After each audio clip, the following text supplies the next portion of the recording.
Asante almost conquered the entire nation, now Ghana.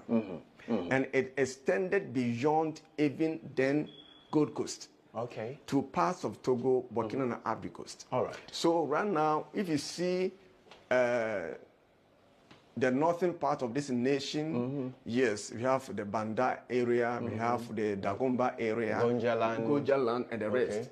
They were part of Asante Kingdom. Okay. So normally we say Asante Kingdom instead of Ashanti Kingdom. Because the moment you say Ashanti, you are limited the kingdom only to Ashanti region.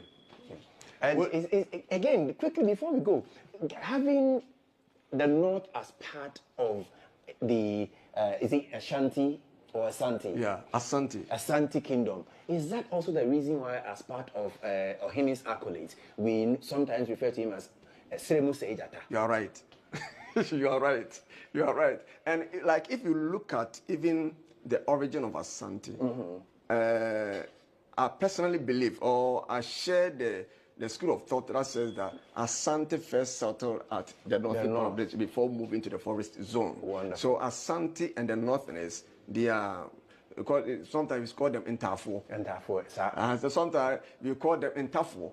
The other Inta is the Asante people. Exactly. So we will do everything together. So you actually took the wind out of. I was going to ask you, who is the other twin in the end? Yes, we are the one. Thank you. So thank you. That is the